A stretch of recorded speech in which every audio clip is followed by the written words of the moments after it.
Until 4 years ago, Bomber fans could write a W next to St. John Fisher as soon as the schedule was released. 6 straight wins by an average of 4 touchdowns gave them every reason to be confident. Then came the nail-biter. Fires, Wells has it, touchdown! The controversy. Picked off, game over. The Cardinals have won the football game. The pick. Catch him now! He's gone! It's a touchdown! Bills! 5, 4, 3, 2, 1! And the collapse.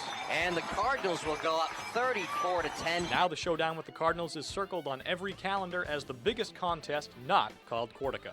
With Ithaca in an 0-1 conference hole, it's even bigger. The most heated rivalry in the Empire 8 is next on ICTV. Good afternoon from Butterfield Stadium on a sunny and beautiful homecoming weekend as the Ithaca College Bombers prepare to take on the Norwich Cadets. Callum Borchers alongside Evan Heinrich. Evan, we don't say it very often when the Bombers are playing the Cadets, but this is actually a big game considering their 0-2 start in the conference. They need this one badly. 13 of 22 starters are freshmen as Scalise pursues John Gillis, and he got him.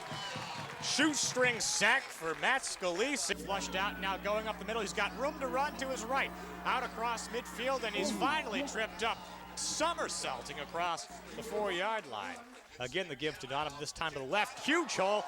Breaks through the one tackle and into the end zone. Touchdown, Bombers. And here, just a minute into the game, Evan, Bombers already grab a 6-point lead with the extra point coming. Cadets will try a reverse, and Tyler Baker read it perfectly. Number 31 into the backfield, wraps it up for a 5-yard loss. No fooling the Bombers on that one. Pressured again from Novak, and it pays off as John Gillis is picked off in the end zone, and the return came out. It looked like it was Charlie Stevens, who had that huge game last year against Brockport with 3 INTs, comes up with his first interception of 2007. On 3rd down and 9, Gilding flushed out of the pocket to his right, throws a dart inside the 5-yard line, and that will move the chains. And it's going to be a quarterback draw. Gershom John Gillis gets popped, and it comes out. Looks as though Joe Getz has fallen on it. The Bombers are signaling that they have it. Baez with a huge hole up the middle. Now to his left, has a man to beat, and he will be brought down to the 35-yard line. He had only one white jersey to beat, and he almost broke that one to the house. It was Dan Wild who got him and hauled him down from behind.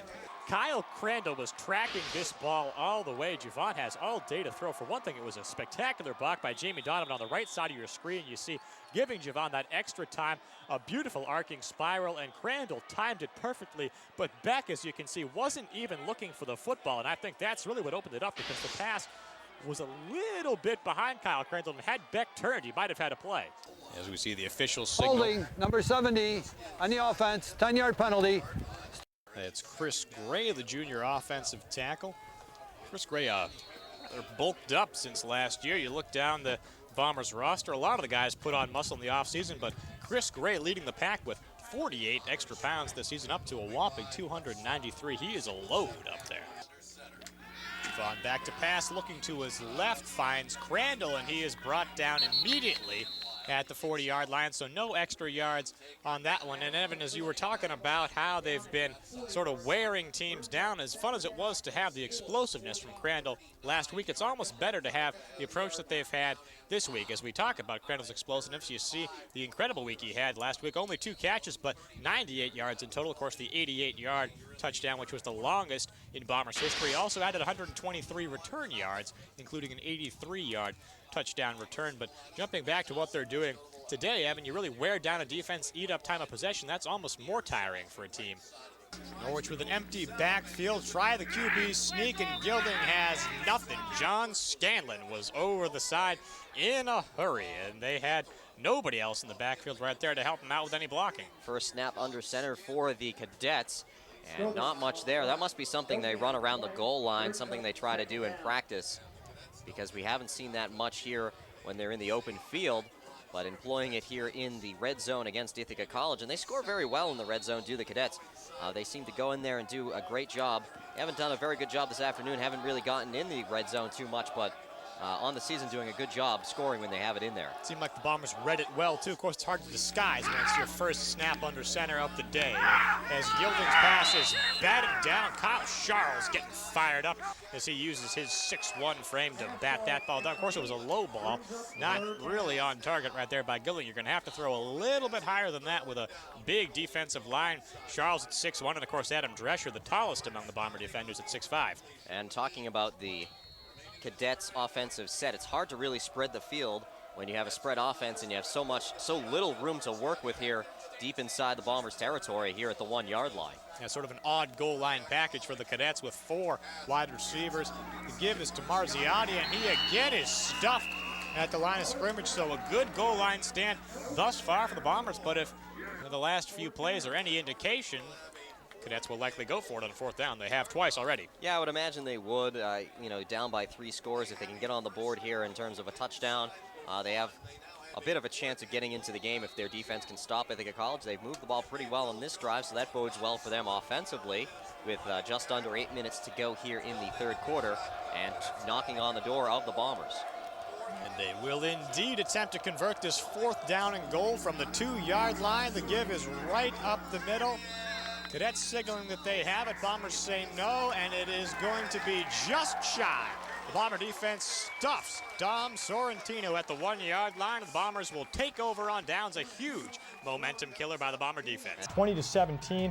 Kitten Plum with 36 seconds left ties the game at 20, and Cortland then does the conservative thing, takes the knee, and we are headed to overtime.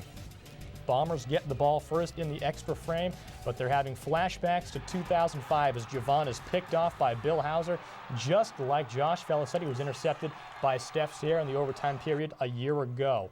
Now Dragons taking over, and it's Rickert up the gut. Looks like he is gutted by Joe Getz. The Bombers certainly thought so.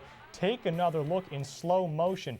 Now Getz is going to come in, and it looks as though he tears the ball right out of Rickert's hands before he touches the ground. Back it up and freeze it, and you can see on the spot channel, Rickert is not down, but the call would stand.